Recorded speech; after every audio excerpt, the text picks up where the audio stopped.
everyone, and welcome to Rise Above, inspiring women who found empowerment through adversity. I'm your host, Pooja Kandalia, and I'm so glad you've joined us for today's conversation.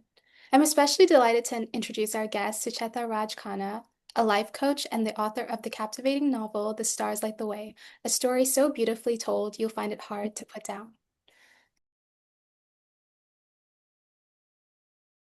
Let's start at the beginning, the origin story, if you will. What was your childhood like, and how do you think it influenced the kind of writer and woman you've become? Your story portrays grief with such beauty and tenderness. How do you feel your father's early passing shaped the way you see the world?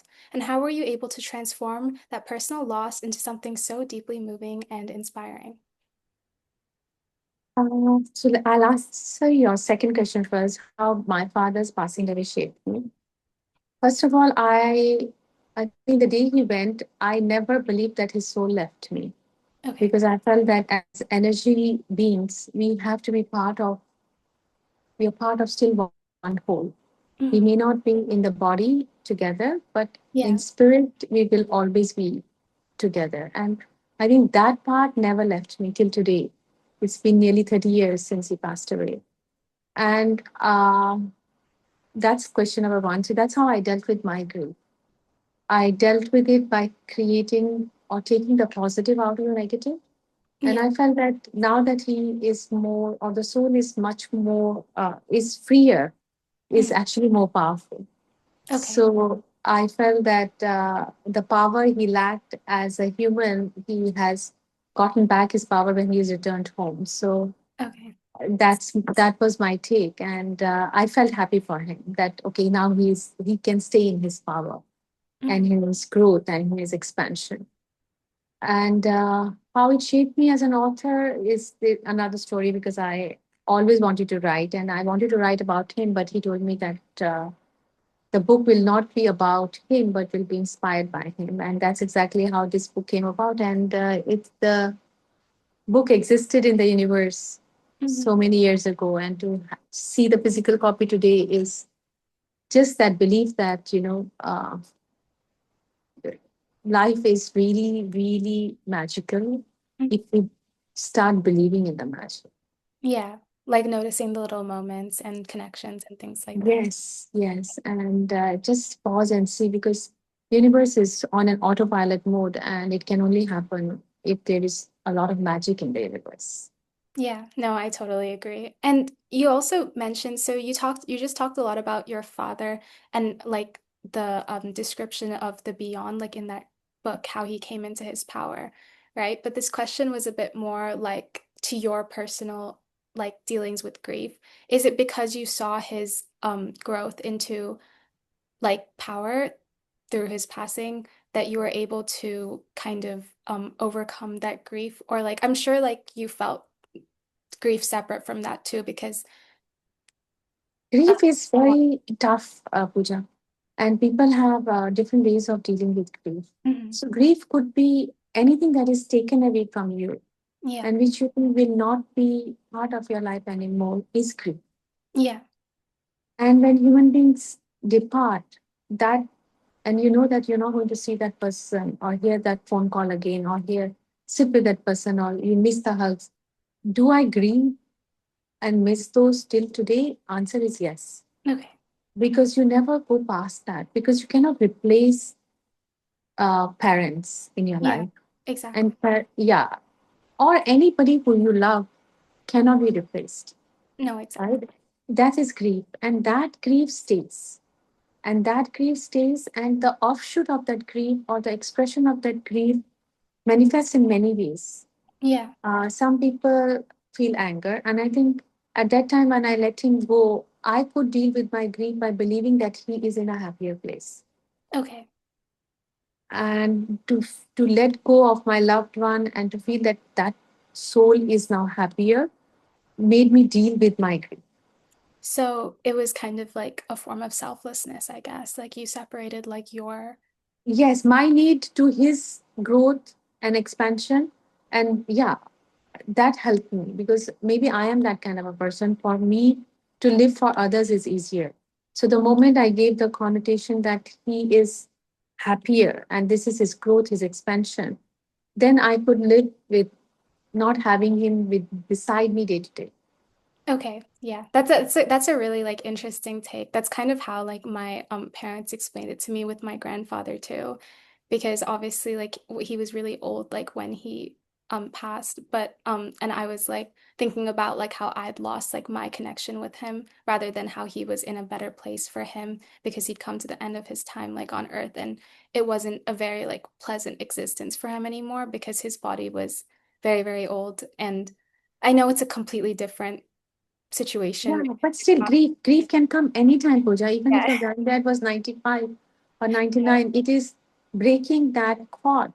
Exactly. So I could do it with that selfless feeling that even though he was young, and I just felt that, or maybe my exposure with him was when we used to sit together, there was a lot of spirituality around him. And he would talk deeply about soul and soul's journey. And he would say that, you know, so the way he described it, then I thought, okay, he's in his onward journey. So I don't want to stop him if he really wants to go. Yeah. And another belief I have, I'm sure your mom, who's very, into spirituality also, is that nobody, when the soul decides to leave, I feel that there is consent. It's a consent form the universe let each soul sign before they leave. Yeah. Uh, so when you are ready, you can leave. And Mhm. if you're not ready, souls are not pushed around too much. And that's where the free will also comes around, I think. That's my belief. And Okay. Yeah. That's really beautiful. So you would say that it's rooted in your spirituality, your ability to deal with grief and maybe even challenges like in your life. yes, challenges, I deal with it in a different way. Challenges, I deal with it, as I said, I will always find something to be grateful for, Hmm. uh, even during challenges. And I think that then it tells me that universe has my back. I have nothing to worry. Whatever I'm going through may not look good or pleasant or may not be what I really wanted. Hmm. But maybe universe had a better plan and universe is still looking out for me. So all is good. So Okay. Okay. Thank you so much. That's like that's amazing. Okay, so I've understood how your connection with spirituality impacts your relationship with grief and challenges.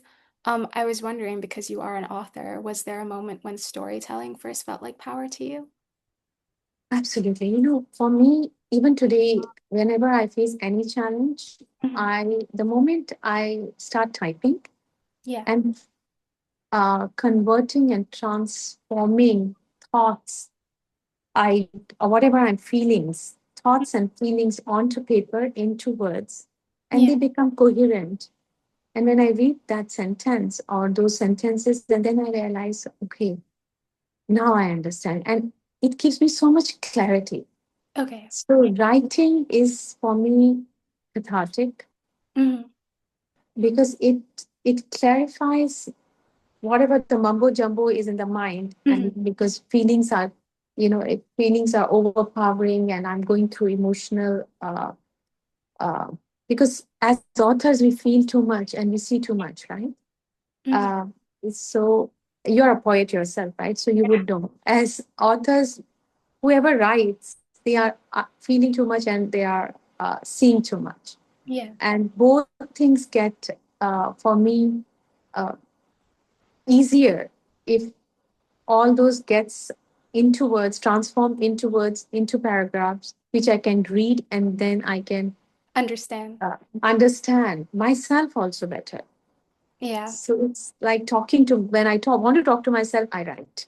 Okay, that's amazing. And honestly, I do think that that's one of the best like ways for an author to be from like genuine passion and like self-understanding and stuff rather than chasing I guess like publication or something else because then I feel like genuine work can be created. So I think that's Yeah, at a young age, I started being a poet first. Mhm. So I used to write poetry. So whenever things I felt were going not my way, I would mostly write that time because Yeah. that's when I needed to express myself. And I express myself through writing. Yeah, that's Uh, amazing. yeah. So writing is very important. I cannot live without writing. Yeah. No, I feel that way too because Yeah, like I mean like it is an art form and people do art in different ways, but I feel like everyone should have like a way to like express themselves without judgment or because sometimes also like if someone asks you a question like you have these like mental walls or like barriers, right? Like and you don't want and even like to yourself, sometimes there might be things that you're not admitting to even yourself, but then Yeah, sometimes when you write, you will be honest like on paper. So yeah, yeah, that's totally. And being authentic is the, I think, is the only way to be. You cannot lie to yourself for very long. yeah, Yeah. that's true. It's, so better first stop lying to yourself, then only we can stop lying to the world. Yeah. No, I totally agree.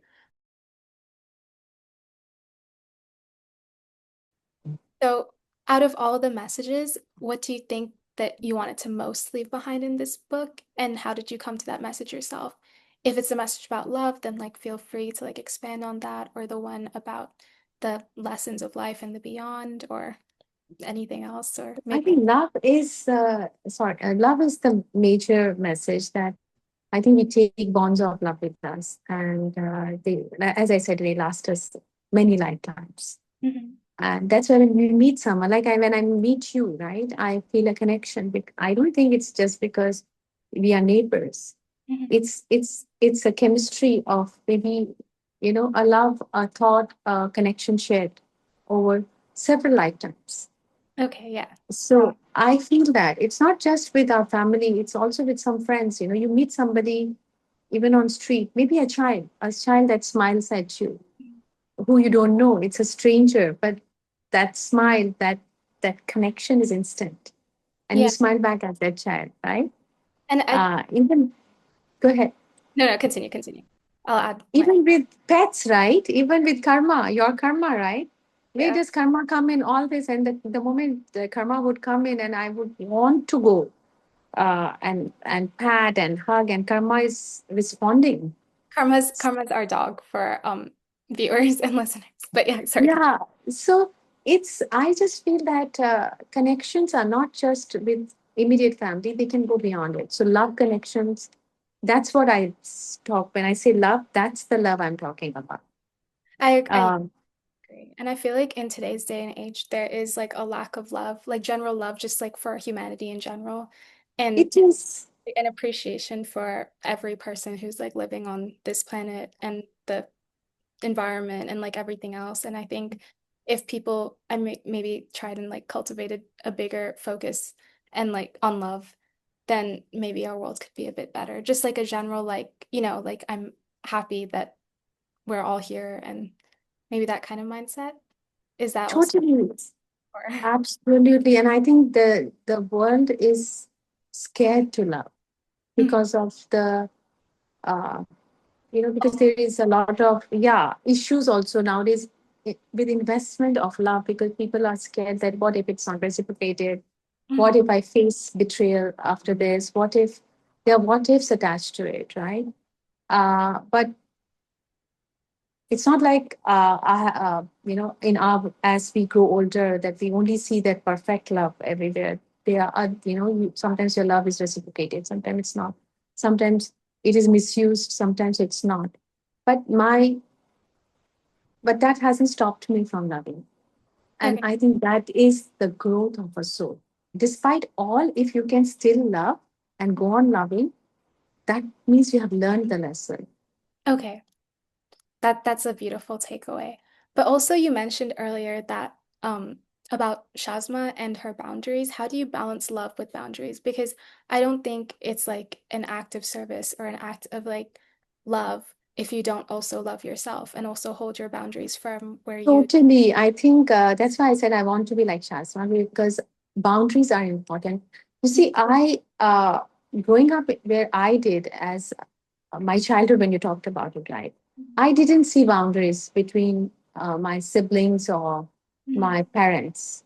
I saw no matter what, we love each other. Yeah. And that was the kind of love I grew up with. And no matter what, we will stand by each other. And just because we are family, there will be uh, no other way but to love, Yeah. right? So that's the kind of love I grew up with. But uh, when I grew up, I realized, and still learning. I'm still learning that boundaries are important, and that's why I think when SR in the book talks to his sister Sharda and says that Swadharma is very important, and for me, Swadharma are the boundaries. So, what does Swadharma means? Duty to self. Mhm. How so? Even in Hindi, even in our prayers, we sometimes say that uh, you must respect yourself first, right? So Swadharma is your boundary, meaning you're accepting this. It's good you're accepting it because you love the other person, but would does that make you respect yourself? Exactly. No, I totally agree. Even in the book, I saw it like demonstrated how initially Shazma was like, no, like out of the love for my family, I must not accept this position. But towards the end, even before she knew that Nikhil took the position for her, she was just like, I must take this position because like, Yeah. yeah. Because you know what? It's not, it's as I said, I'm Swadharma does not mean disrespect. Hmm. Swadharma of others or Swadharma does not mean being selfish. Yeah. So Swadharma does not make you selfish. Swadharma just tells you that I love you, but but if my own self-respect is compromised, Yeah. then actually you can't love me back. Yeah. No, exactly. Exactly. Totally. You can only love me if I have that self-respect. Because by not giving myself that boundary, the other person is also losing respect. Yeah, exactly. And the connection isn't as genuine because the other person might take advantage or, you know, Also, not respect you because people respect what is valuable. yeah. And if I don't put value to myself, then how will I expect those whom I love will respect me, No, including kids? My kids will not respect me if they can feel they feel that they can uh, that my happiness can be compromised all the time. yeah. And also, I do think that even beyond Swadharma, like the love that you have for others should also be the same love that you have for yourself. Like, if you wouldn't do it to someone else, then why should you do it to yourself? Like, obviously, sometimes, like, because you love someone, you may compromise, like, oh, like, they like this flavor. I also like this flavor, but I'm going to give them the chocolate because I love them. But if it's every single time, then you would never treat anyone else like that, right? So, Totally, that's such a beautiful analogy because like I love ice cream, but if I always give it away, then how am I not? Then that means I don't love myself at all. That means, and it's and you know what? Our generation grew up thinking that unselfishness. This is unselfishness, and definitely it is much more rewarding, right? But what we were not taught was that this is also compromising, mhm. and compromising is different from being unselfish. Yeah, it is. Those are two totally different things because most situations allow you to offer love without heavily compromising on your own self. And usually I've noticed that situations where you do have to heavily compromise on your own self, it's maybe not a case of mutual love, like if you're compromising all the time. Yeah, and I think that's the time I feel now as as an adult. I mean, as a person who's I feel lived half my life. Mhm. I just feel that when you say I have done this unconditionally, you have actually lost the respect of the person for whom you did this, also many things. So No, beware. yeah, Yeah, they respect you because they feel that you valued yourself and still you made a compromise. yeah, that's true. That's true. Yeah, you need to show that you value yourself and that you're not just Yeah. you are very like, So that's my message to the younger generations. It's not, don't be selfish. I'm not advocating that you become selfish because in love, there are some uh, gives, mhm. but the gifts then have to be from both Yeah, to make it work. exactly. Otherwise, one loses respect for the other. So the one who's actually giving in more is actually saying that I'm keeping the peace, I'm doing it out of love, actually is compromising their self respect and the respect from the person who they're doing it for. Exactly. exactly. No, I totally agree. Okay, Yes. this is a really interesting like piece of our conversation and reflection. Yeah. Thank you so much, Pooja. And I think this is for younger generation that mark your boundaries, respect yourself. You've clearly grown through the process of creating, not just creatively, but personally too. What did you discover? I discovered that most of our lives we live with the imposter syndrome. So I think when I was writing the book, and I remember Shazma is on the stage addressing women, thinking about how she can help, and then she asked herself, and that's the moment that I was like, "Wow, Shazma, look at yourself. Are you empowered?" And Yeah. she realizes that she's not. If she cannot make a decision, which she thinks is a very straightforward decision, then how is she empowered? No, exactly. Yeah. Sorry, continue. Yeah, so I feel that that's one of my biggest takeaway. And now you say what you I love. I want to hear what you wanted to say. Oh no, I was just gonna say that in that whole thing with empowerment and everything, like if you are so like unselfish that you compromise yourself and then you inspire other people to be empowered, but you don't empower yourself, then I feel like you're not really a true advocate for empowerment either, because you need to stand by like what you preach and what you believe in, right? So yeah, like I think True, and demonstration is by also like respecting and honoring yourself, because like you may think that you're being unselfish, but then like just tying back to that, actually, like I didn't think this question was going to connect to our previous thing, but but please go ahead. I want to listen to you. You can later edit it. It's okay. I want to listen. but yeah, no, so like I was just thinking that yeah, like if you don't kind of embody like what you say, Preach. do what you preach, then even if you think you're being unselfish, like if you're telling other people that no, you should have boundaries or you shouldn't accept this treatment or I'm going to be there for you, I'm going to listen to you, but then when you're talking, you don't expect the same of other people, then how can you be giving this advice? Like, Yeah, yeah. And most of us do it.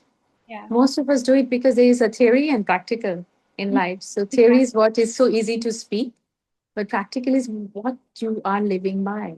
Yeah. No, Well, yeah, yeah, and I'm guilty of that too. And then I think Shazma made me when I was writing it. I was like, Shazma is giving such big speeches, standing on stage, but is she empowered? yeah. And I realized, and I'm glad Shazma realized that moment that she's not. She Mhm. is not fully empowered until she comes into her power when she decides to do what she wants to do. Yeah. No, I totally agree. Uh, I completely agree. Thank you so much. That was Thank you. like that was really, really helpful. And it's good advice for everyone. Thank you so much, Pooja. Thank you. Appreciate it. Thank you so much. You're someone who the readers of your book look up to now. But we all need guiding lights. Who were your mentors or inspirations, literary or otherwise? I think literary, I have two. I mean, I loved. I honestly love Sudha Murthy. So you have Shazma a little bit modeled on her, Okay. doing social work and still having. And she's a. I mean, whatever we read from media and whatever our interactions with her in the public domain, then she is a fabulous wife, fabulous, and she still has managed to tie that all up with her philanthropy and writing. Yeah. So I think she has been a role model. Mhm. And also, I think Twinkle Khanna. Yeah. So yeah, her style of writing is totally different. But her latest book was a bit more deeper, Mhm. and but still you could see that she finds she humor Yeah. in whatever she writes, and I think that's her way of dealing with whatever curveballs life throws. Yeah. So I think that's her. That's how she deals with it. I deal it with it by saying that my half my glass is always there's something good in it, and there's something to be thankful about. So different writers way of writing, but I admire both of them. Sudha Murthy and Twinkle Khanna. Okay. Thank you so much. Thank you so much for sharing. I just wanted to go back to the glass is half full thing. I do also believe that while we should maintain a positive outlook and that can help us move through things because ultimately we do have to move through things, I do think it is important that we also honor our grief. How are ways that you feel like you also like honor your grief while also moving forward? And how do you like balance those two things together? Yeah, it's a very important question. So I do not shy from emotions. Okay. So if I have to cry, I will cry. Hmm. If I have to have a moment where I feel why me, I will even go through that. Hmm. If I have a moment where I have to uh, feel uh, left out or feel that things are out of my control, I will feel it. So Hmm. I don't duck grief. Yeah. I I live grief, Yeah. if that makes sense. Okay. Yeah. So ducking grief is not the answer. Yeah. No, I agree. So live with it. So Hmm. you will have moments where you want to cry. There are moments you want to withdraw. There are moments you want to not do anything. There are moments you want to feel sad and just lie down and be alone. Yeah. So I have lived every moment, Yeah. and when I want to push, and and there's a moment when there is no emotion left, and in that calmness, I will tell myself, you know what, it's just a journey after all. Yeah. And why am I worried when everything comes to an end? No, I totally I agree. That's really great. Yeah. And I really think that distinction that you made between ducking grief and feeling grief is important because I feel like there are some people who may do the yes, the glass is half full thing while also ducking their grief and then it just ends up becoming really repressed and coming out in other ways and Yeah. So I'm not suppressing any emotion. I'm going to live each emotion. And it's not like I welcome it, but when it comes, I face it, I live it. yeah. And then and there's after there is always a stage where you feel, you're numb. And Mm. in that moment, I will tell myself, get up and believe that whatever is happening for your good. And all you just know that it will also pass, because if the good did not stay, the bad is not going to stay with you forever either. Yeah. No, exactly. That's so true. That's like it kind of reminds me of this one quote. It's like I saw it like on, it's so weird. I saw it, someone had written it on the bathroom, like the bathroom stall of my university, and they said life is like a wave, like roll with the highs, and like when it's low, just know it's gonna come back up again. And It is true. And it is true, I mean, if you look back, I mean, I have my 50 years to look back. But mm, anytime you look back, you would see that life does happen in phases. mhm. It is not one phase all the time. You cannot live it. I So, agree. yeah, so this phase too shall pass. And I think that's also something that you learn with maturity because when you're younger and you have like less life experience, then everything feels like the end of the world. But as time goes on, you deal with the challenges and you deal with the good things and you realize that, Oh, yeah, challenges won't stop. yeah, But and it's not just, it's, I think it may seem rosier when people post pictures on Instagram and they tell their narrative of their life, but I believe it's just a narrative. yeah, no, I believe everyone is dealing with their own challenges. Yeah, it's just a narrative. I don't know inside the bottle that they projected, which is a beautiful bottle, how much full that is for them, or Yeah, how empty is it for them. So yeah, projections. yeah, I think, yeah, that's, I agree. yeah. But yeah, like, I think as long as, no matter what people project, as long as they're acknowledging their own like grief and not trying to hide from it, and also like having gratitude for like the good in their life, like, I guess everyone just deals with it in their own ways, and it's, Yeah, I mean, grief is, and let it, because grief can be anger also. mhm, And it could be self directed also, or directed at others, because that's the easiest expression of control. yeah, no, I agree. Yeah, I totally agree. Strangely, so sometimes when someone is grieving, they can get angry. Mhm. But then a smarter person would know that that anger is to just vent the emotion and the control that was taken away from you when you lost a loved one. No, exactly.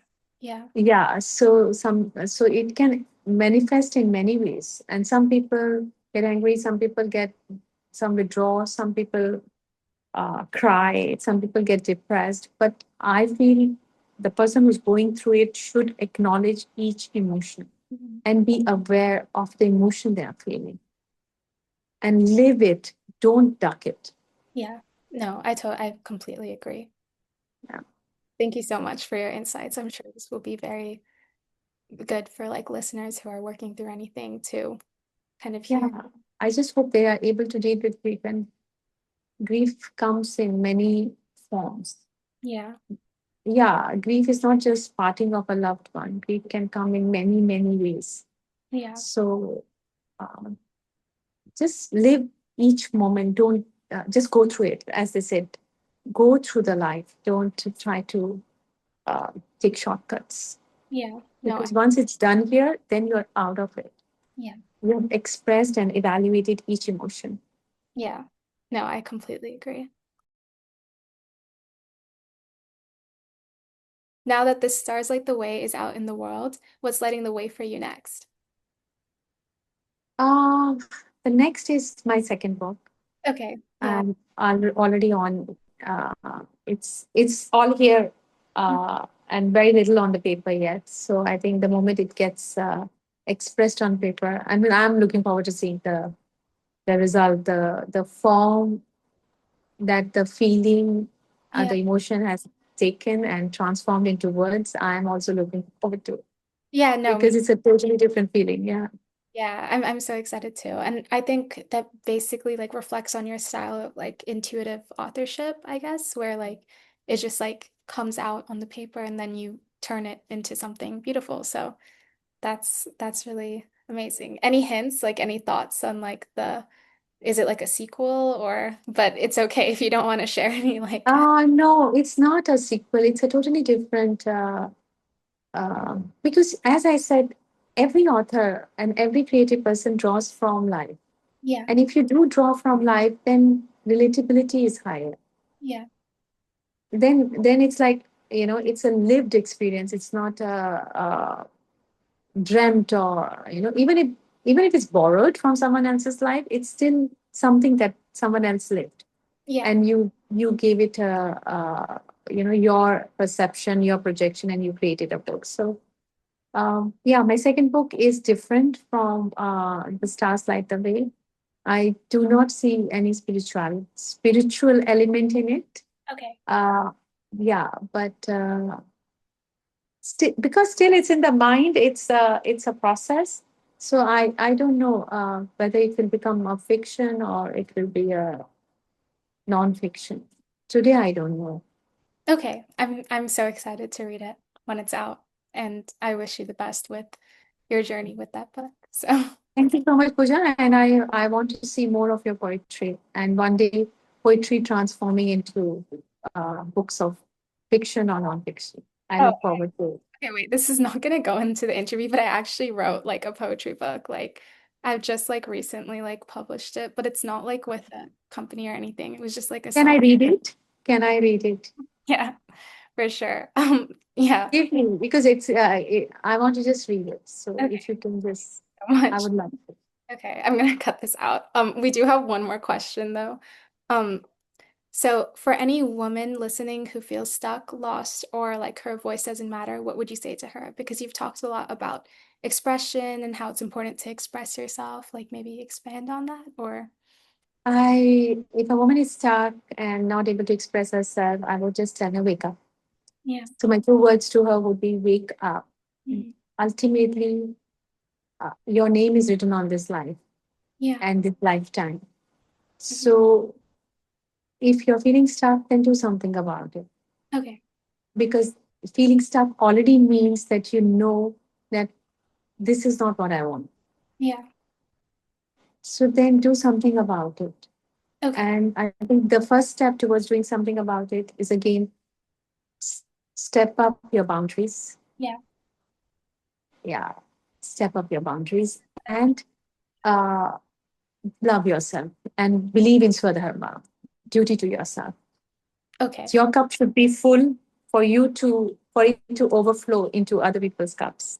Exactly. No, I completely agree. And would you also tell her to write, or is that kind of feel like, Yeah. sorry. Sorry, Pooja. I didn't get you there. Sorry. Oh, It's the I said, phone ringing. oh no, no Can worries. you say that again? Can I you say said, that? would you also suggest that she write? Because it seems throughout this that you've talked about writing being like a really great Uh, option. I would, if she can't write, then I would tell her to journal, Okay. Yeah. to start journaling. So don't put the pressure of a book, but just write as a journal. Yeah. And again, don't duck your feelings, don't hide your feelings, face your feelings, Yeah. write what you're feeling. No, exactly. I totally. Yeah. And that's important. Just feel what you're feeling Mhm. without judging yourself. Yeah. That's my message. Do not judge yourself Yeah. that you're doing right or wrong. First, just feel what you're feeling. Yeah.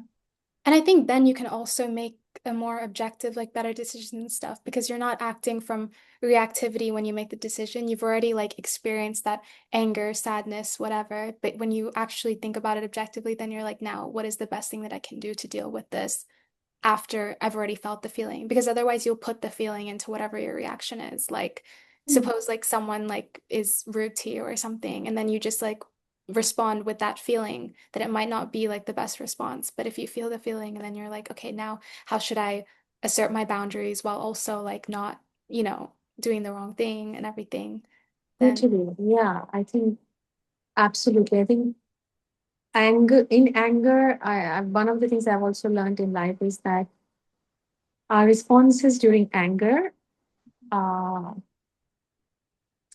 are, can do become reactive.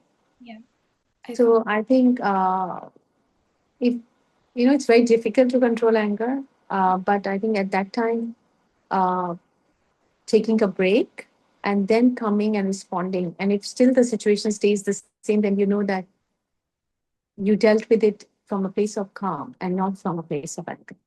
yeah, that's amazing. Thank you so much. Thanks, Pooja. Do you feel like you have anything else to add? No, I think thank you so much. I think your questions were very powerful and very insightful.